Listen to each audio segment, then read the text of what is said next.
মমতা বন্দ্যোপাধ্যায় তিনি বলছেন আজকে তিনি আহতদের সঙ্গে দেখা করতে গিয়ে তিনি যেটা জানাচ্ছেন, তিনি যখন রেল মিনিস্টার ছিলেন 2 থেকে 3টে বড় বড় এরকম মেজর অ্যাক্সিডেন্ট তিনি দেখেছেন, কিন্তু সেই ক্ষেত্রে তিনি ব্যবস্থা করেছিলেন এই অ্যান্টি কলিশন ডিভাইসের। সেই ব্যবস্থা কোথায়? ওনাকেই তো আমরা জিজ্ঞেস করা উচিত যে উনি রেলমন্ত্রী থাকা অবস্থায় কতগুলো রুটে কত সংখ্যায় অ্যান্টি কলিশন ডিভাইস লেগেছিল জিজ্ঞেস করুন না, বা আপনার আরটিআই করে তথ্য বের করুন। আর এখন কতগুলো জায়গায় অ্যান্টি কলিশন ডিভাইস আছে? ওনারা মানে বন্দে ভারত এক্সপ্রেস চলতো? কিছুই ছিল না। ওনার পরে যিনি মন্ত্রী হয়েছিলেন ওনার দল থেকে, তিনি বলেছিলেন আমি রেলকে আইসিইউ থেকে বেরি করে আনার ব্যবস্থা করছি। এটা ওনার দলের যিনি মন্ত্রী হয়েছিলেন, ওনার পরবর্তী সময়ে রেলমন্ত্রী, তার বক্তব্য। তিনি তৃণমূল কংগ্রেসেই ছিলেন তখন, এখন হয়তো নেই, কিন্তু তিনি বক্তব্য রেখেছিলেন যে আমি এই রেলকে আইসিইউ থেকে বের করে আনার ব্যবস্থা করছি। তিনি বলেন রেলের যে বাজেট, সেই বাজেট এখন সেইভাবে হচ্ছে না কেন? সম্পূর্ণ মিথ্যে কথা বা ভুল কথা বলা ভালো। মুখ্যমন্ত্রী তো মিথ্যে কথা বলতে আমাদের লজ্জা লাগে। উনি মিথ্যে কথাই বলছেন, কিন্তু আমাদেরকে বলতে হয় যে ভুল বলছেন। রেলের বাজেট হয় মেন বাজেটের সাথে হয়, আলাদা করে রেল বাজেট হয় না। কারণ রেল বাজেট মানে আগে ছিল মমতা বন্দ্যোপাধ্যায়ের রেলমন্ত্রী থাকাকালীন রেল বাজেটের যে মমতা বন্দ্যোপাধ্যায়ের বক্তব্য আছে দেখবেন, তাহলেই বুঝতে পারবেন যে কেন রেল বাজেট আলাদা করে হয় না। ওনাকে পাশ থেকে কেউ টিজ করছে, উনি বলছে এই বহুত দিয়া হয়, চুপ করো। এখানে বলছে এই বহুত দিয়া হয়, তুমকো দিয়া হয়, তুমকো এ দিয়া হয়। কমেডি শো হতো, তো এগুলো বন্ধ হওয়াই দরকার।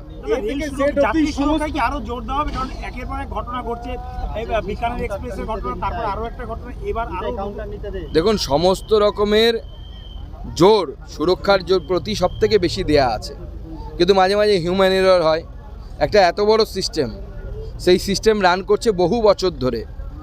প্রথমবার রেল আইআইটিকে ব্যবহার করে ট্র্যাকের যে সুরক্ষা সেই জন্য ব্যবস্থা করেছে। আগে ট্র্যাকে ফাটল নিয়মিত খবর ছিল, আপনারাও দেখাতেন। এখন আপনারাই বলুন লাস্ট ক মাস আগে দেখিয়েছেন ট্র্যাকে ফাটল হয় না এখন। তো একটা একটা করে সমস্যার সমাধান হচ্ছে। ব্রিটিশ আমলের তৈরি এই রেল, অনেক রেলপথ ব্রিটিশ আমলের সময় হয়েছিল। মুখ্যমন্ত্রী বলছেন তিনি রেলের A to Z তিনি জানেন। তার সময় রেলের অনেকগুলো স্টেশন হয়েছে, মেট্রো স্টেশন হয়েছে। দেখুন, আমার মনে হয় রেলমন্ত্রী বর্তমান যিনি রেলমন্ত্রী আছেন তিনি আইআইটি পাস আউট, সম্ভবত মেকানিক্যাল ইঞ্জিনিয়ার, MBA করেছেন বিদেশ থেকে, IAS অফিসার ছিলেন। এরপরে যদি মুখ্যমন্ত্রী বলেন যে উনি সব রেলের জানেন, তাহলে তো আইআইটির প্রফেসরদের আত্মহত্যা করা উচিত। 2020 তার যে ভিশন ছিল, সেখানে তিনি সমস্ত কিছুর জন্য টাকা অ্যালটমেন্ট করতে পেরেছিলেন। দেখুন, আমি দেখেছিলাম, আমি যখন স্টুডেন্ট ছিলাম, আমার বালুরঘাট স্টেশনে, আমি নিজের অভিজ্ঞতাটাই বলছি, আমার নিজের জায়গার, একটা বড় দেয়াল করে তাতে অনেকগুলো শিলা লাগানো ছিল, এই প্রকল্প এই প্রকল্প। রেল মাছ ধরবে, রেল সাপ মারবে, ব্যাং মারবে থেকে শুরু করে রেল হসপিটাল করবে, রেল খেলবে, রেল অলিম্পিক করবে, সমস্ত কিছু করবে। এরকম রেল তো ভারতবর্ষে কেন পৃথিবীতে কোথাও নেই। ওনার কোনো পয়সা বাজেটে ছিল না, এমনকি বাজেটে কোনো পয়সা দেননি। এমনকি এই মুহূর্তে পশ্চিমবঙ্গের মেট্রো রেল একমাত্র মেট্রো রেল ভারতবর্ষের, যেটা সম্পূর্ণভাবে কেন্দ্র সরকারের টাকায় তৈরি হচ্ছে।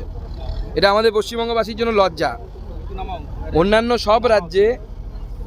সব রাজ্যে এমনকি যোগীর উত্তরপ্রদেশে, খুব বাজে উত্তরপ্রদেশ যাকে মুখ্যমন্ত্রী বলেন, সেই উত্তরপ্রদেশে মেট্রো রেলের 60-40 ভাগ আছে। অর্থাৎ 100 টাকা খরচ হলে 60 টাকা রেল দিলে 40 টাকা উত্তরপ্রদেশ সরকার দেয়, কোনো কোনো ক্ষেত্রে রাজ্য সরকার আরও বেশি দেয়। একমাত্র পশ্চিমবঙ্গ মেট্রো যেখানে 100% মানে 100 টাকা কেন্দ্র সরকার দেয়। দাদা, উদয়নপুর রেলমন্ত্রী পদত্যাগ দাবি করছে, কি বলবেন? দেখুন, ওই বাংলায় বলে না, পেঁচা বলে আমার সাথে সূর্যের বৈরিতা আছে। এটা আমরা ছোটোবেলায় ভাব সম্প্রসারণ করতাম। এরা গুন্ডা মস্তান একজন রেলমন্ত্রীকে বলছে যে পদত্যাগ করতে, ওনার তো দেহত্যাগ করা উচিত। মুখ্যমন্ত্রী মেডিকেল গেলেন, কিন্তু ঘটনাস্থলে আসলেন না। আসবেন হয়তো পরে, এখন আমি এসেছি শুনলে তো আসবেন না উনি।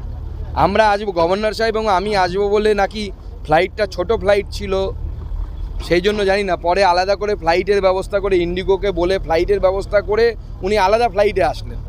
ফ্লাইটটা ছোট ছিল, হয়তো ওনার অসুবিধা হয়, গরিবের মানুষ তো, গরিব মানুষের সরকার, ছোট ফ্লাইটে উঠতে পারেন না।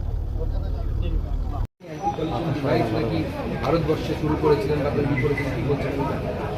ওনার আমলে কতগুলো ইনফরমেশন ডিভাইস লাগানো হয়েছিল উনি যেটা শুরু করবেন।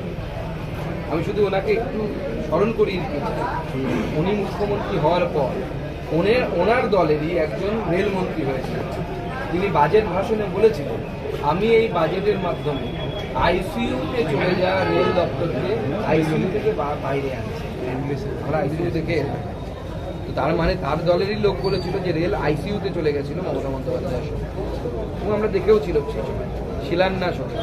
আমার নিজের শহরে হয়েছিল, শিলান্যাস করার জন্য জায়গা ছিল না, রেলের বিল্ডিং ছিল না, আলাদা করে দেয়াল তৈরি করা হয়েছিল, তার মধ্যে শিলাফলক লাগানো হয়েছিল। তারপর সেটা ভেঙেও পড়ে গেছে, খুঁজেও পাওয়া যায় না, শিলাও খুঁজে পাওয়া যায় না, ফলকও খুঁজে পাওয়া যায় না।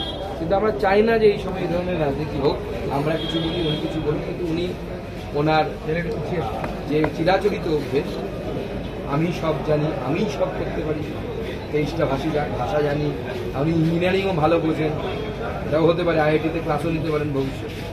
শুধুমাত্র মুখ্যমন্ত্রী বা তৃণমূল কংগ্রেস নয়, কিছুক্ষণ আগে আপনাদের দলের রাজ্যসভার সাংসদ তিনি এসেছিলেন অনন্ত মহারাজ, তিনিও বলছেন যে রেলের মডিফিকেশন দরকার আছে, কর্মীদের ট্রেনিংয়ের দরকার আছে, তো রেলওয়ের ব্যবস্থাপনা নিয়ে আপনার দলেরই সাংসদ প্রস্তুত নেবেন। দেখুন উনি কি বলেছেন আমি শুনিনি, আমি জানার চেষ্টা করবো উনিও কতটা ইঞ্জিনিয়ারিং জানেন।